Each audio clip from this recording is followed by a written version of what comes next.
Гречки нет. А, это русские, народные.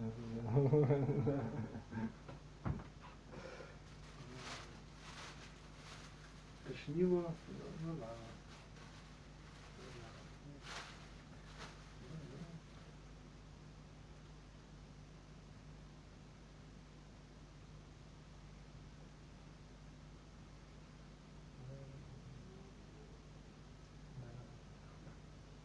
Завтра чем-то выиграть.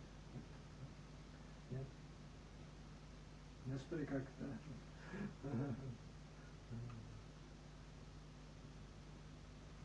Так.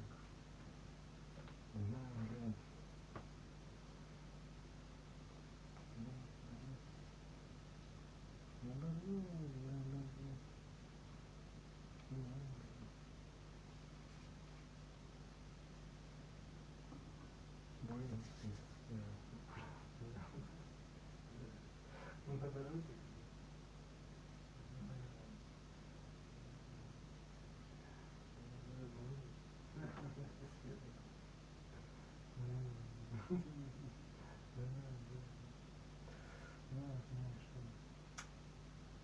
А, ну это...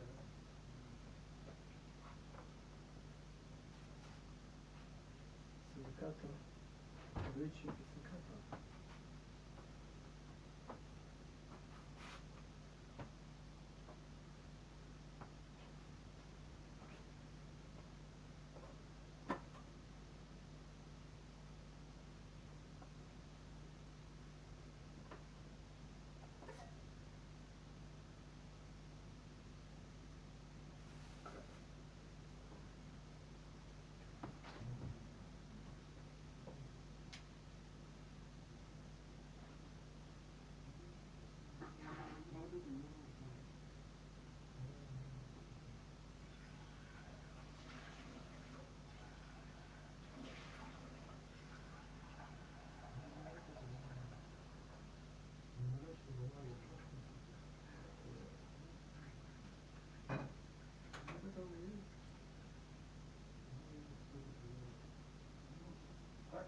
Так, и что вы хотите этим сказать, что буду шагать, не буду, что я делать не буду.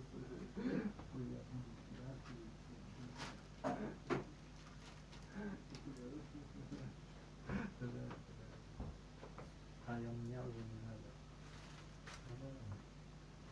Вот это и есть на самом деле. Наверное, нет, просто, да. Понимаешь, привык просто с аварией всего. А в чем оно туда прозрение этого просвещения, да,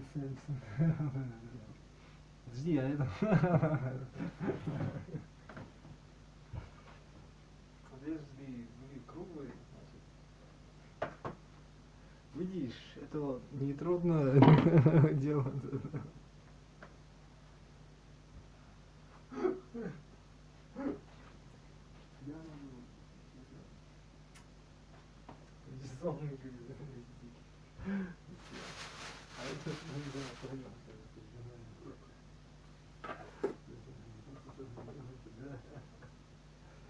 Ауч, ауч, больно.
Гарутин. Гарутина. Желаешь?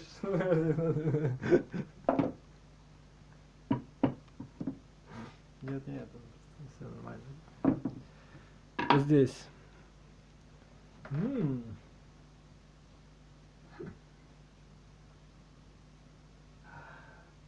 Мини-города.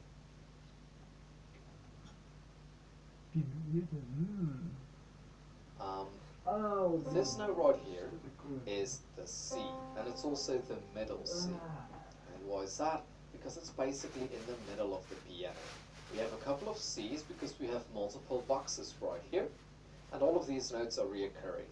So let me quickly point out the C's. There's one right here, which you cannot see because it's off the camera, and then here. And then the very last note on my piano is a C as well, but that's also off camera. Okay? So in total I have 1, 2, 3, 4, 5, 6, 7, 8 C's on my piano. Why do we call this the middle C? We call it the middle C because it's basically located in the middle of the piano, and it's a C. And this is one of the most referred to reference points on the piano. A lot of people will say, if you put your thumb on the middle C, blah blah blah blah blah, then we can start playing. Okay? So C, let's focus on this box for now. And from the C up, remember to the right is up, it's actually quite easy, you just follow the alphabet. So C, D, E, F, G.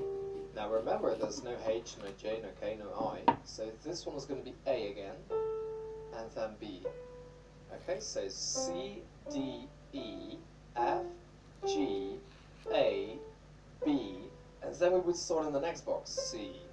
Okay, so starting from here makes a bit more sense. A, B, C, D, E, F, G. Same here. A, B, C, D, E, F, G. A, B. Okay, so what's important to understand is that all of these notes are located on the piano multiple times. Okay, we have a C, as I said, right here, there, there. But we also have an A right here, there, there, and there. There's another one over there. There's one over there. Okay, so all of these notes are occurring multiple times on the piano. So what we're going to do right now, I'm going to walk through it one more time right here, and then I'm going to give you a little test. So, C, D, E, F, G, A, B. I'm also going to remove the red square right now, because I want you to get familiar with the natural look of the piano. Usually there's no red squares on there. And let me quickly show you all of the notes on the piano right now. Okay, so this is how they're laid out. Now a lot of people have stickers on the keys in order to learn that. I say please don't do it. It will only take you 1, maybe 2 days tops to learn all of these notes off by heart, and then you're done for the rest of your life. And that's not just the white ones, that's including the black ones as well. However, if you keep stickers on there, you will never be able to learn it because you will always need the stickers. So let's get rid of all of these and start the test. I will start right here and then we'll make it a bit more interesting. I'm going to play a note and you have to call out which note it is. Okay? Let's start with an easy one.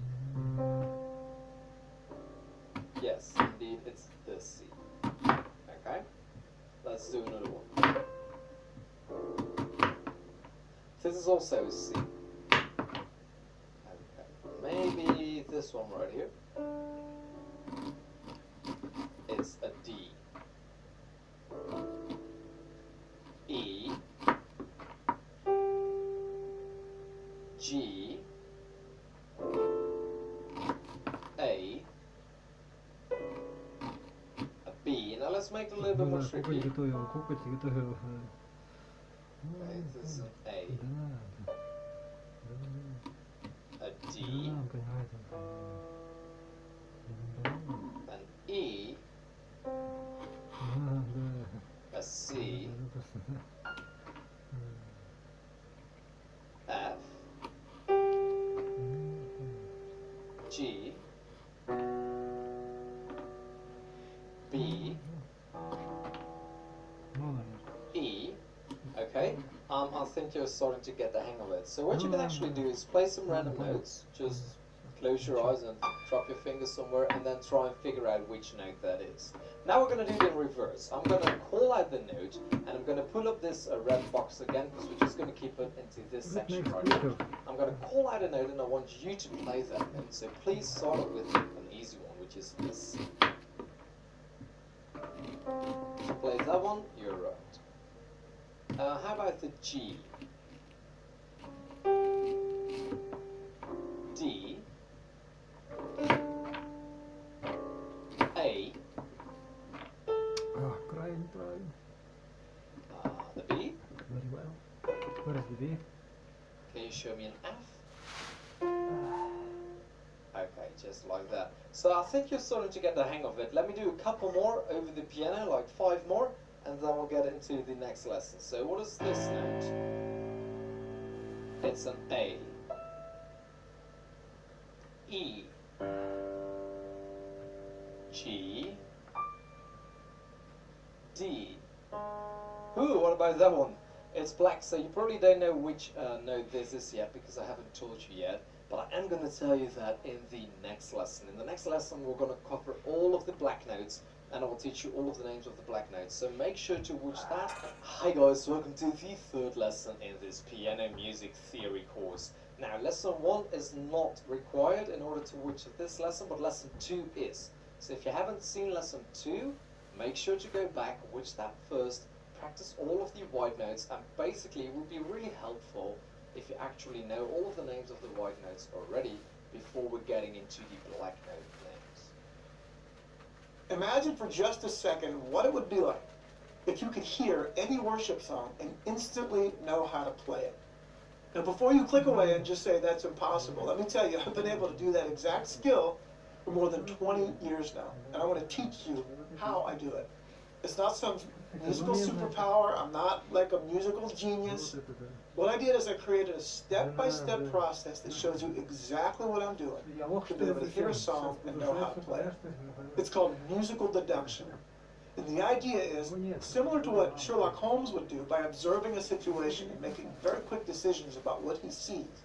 We apply that same principle to music, to where we can combine ear training with musical information to allow us to very quickly, in each moment of a song, deduce exactly what chords and melody we're hearing. It's a step-by-step process that any musician can do. If you can match pitch, you can do this course. Now, we've got some more information about how this thing works on our website. It explains more about musical deduction and what's involved and what you get. So click the button if you're interested in this and come and check it out. We're a Christian company. I'm a believer. And our mission at the Worship Music Academy is to equip the saints for ministry. We have almost 30,000 students from all over the world, and we want to be able to bless you with this as well. So if you've ever thought, man, that would be cool to be able to do, or you didn't even know it was a thing, now you do. Come to our website, and I will teach you how to do this exact process used by pros to learn how to play any song just by listening. It has been the single most important piece for me musically. It's made all the difference. It's allowed me to eliminate the need for chord charts. I don't even need music when I play. It's allowed me to learn new music just by listening, driving in the car, working out. And it's also allowed me to sit down with professionals, amateurs at all levels, and feel very comfortable and very confident in music, either on stage or in rehearsals. So if you'd like to learn this skill that very few know, I want to share it with you. Click the button, come to our website, and check it out. I hope to meet you soon. God bless you.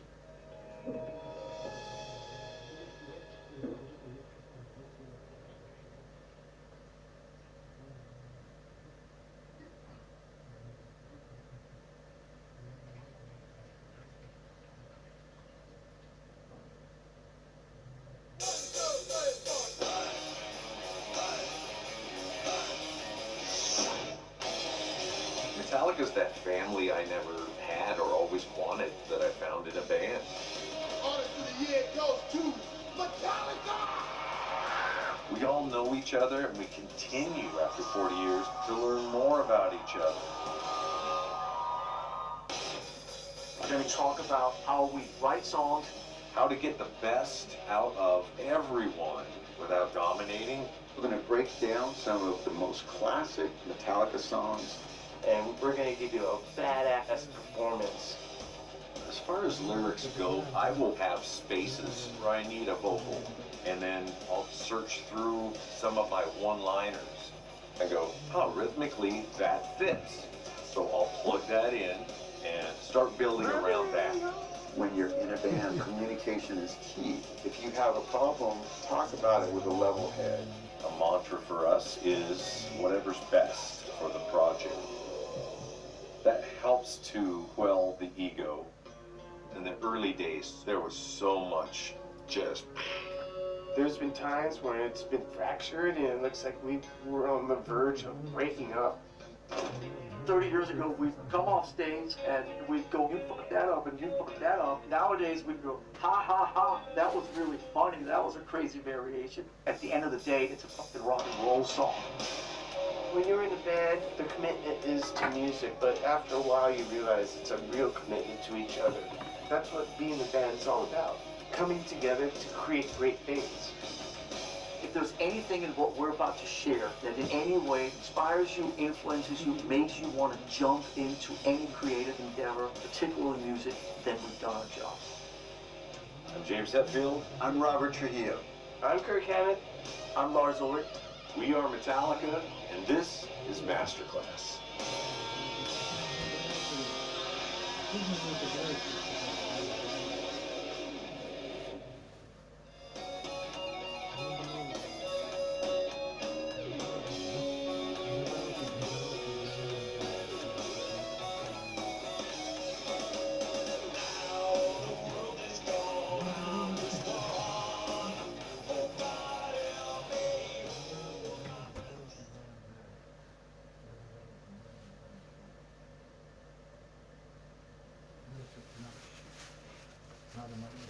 So, having said that, right now we're going to be going into the black note names. I'm going to be showing you this box right here.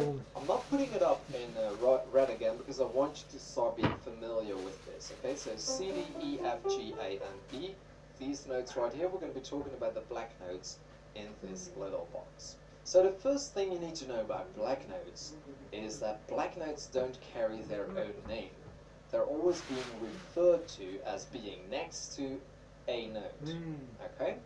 And therefore, a black note can be next to two notes all of the time. It can be, for instance, if we're talking about this note right here, it's next to the C, but it's also next to the D.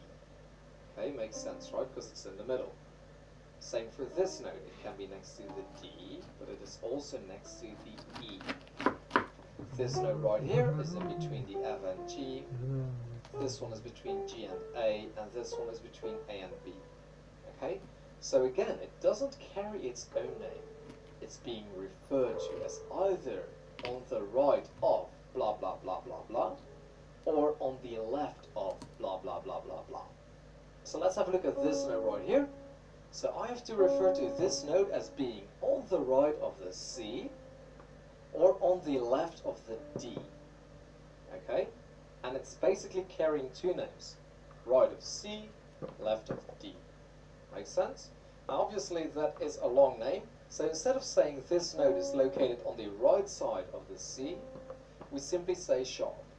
So when you say sharp, it means that note is on the right side of that note.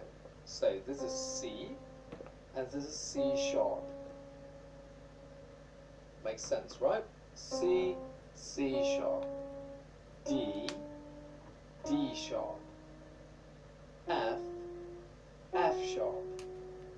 G, G sharp. A sharp.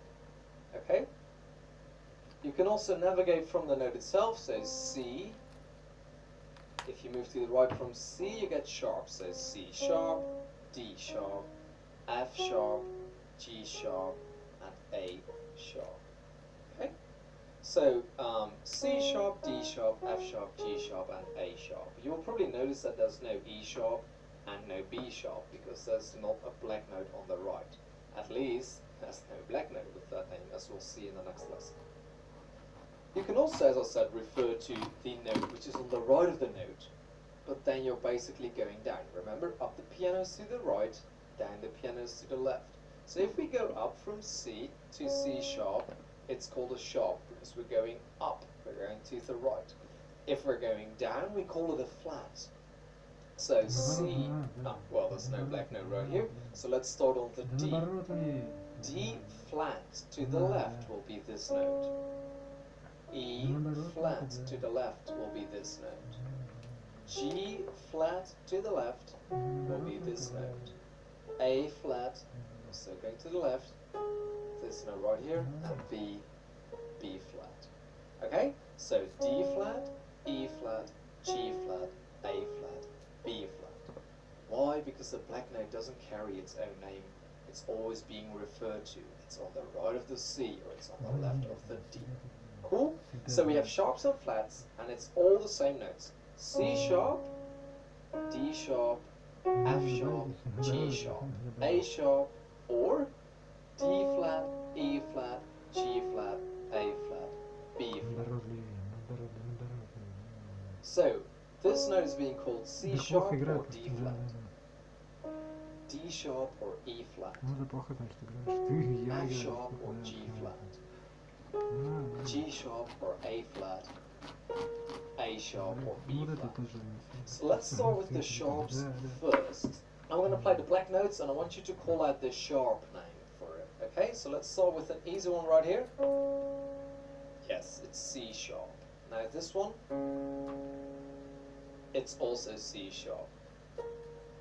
Ooh, this might be a tricky one. A sharp, F sharp, D sharp, F sharp. Remember, if you're wondering about the name and it's called a sharp, have a look at the left, see what note is right there, and basically steal that name. So this one, look to the left, there's an F right here, so this is the F sharp. G sharp, D sharp, C sharp, A sharp. Now, to confuse you a little bit, let's go into the flats, okay? I know it's annoying to switch back and forth, and it might take you some time to get all of this, but eventually you will. So, D flat, E flat, B flat. Remember, if you want to figure out the flat name of the chord, have a look to the right. So there's a B, therefore this is B flat. Okay? E flat, A flat, D flat, G flat, again G flat, B flat, D flat, E flat. Okay? Давай возьмем кредит. Как-нибудь недорого. Ты скажешь. Смотри. Банкиру легко подберет выгодный кредит с высокой вероятностью одобрения. Здорово! Банкиру знает, где выгоднее.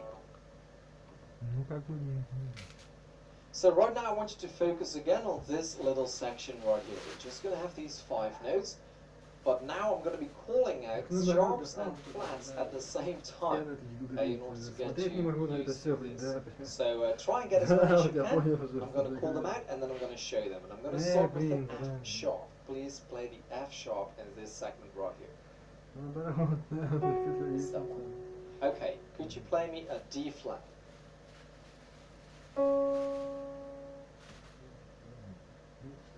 G sharp, E flat, G flat, A sharp, C sharp, D flat. Oh, it's the same one. Okay. Let's do E flat, F sharp, B flat, D flat, and the G G sharp. Okay? So now you basically know the 7 names of the white keys, C, D, E, F, G, A, B, and the 10 names of the black keys, even though there's just 5. C sharp or D flat, D sharp or E flat, F sharp or G flat, G sharp or A flat, and A sharp or B flat. Okay? You might be wondering, hey, how do I know whether it's a sharp or a flat? Actually, that's not that difficult. In most pop songs,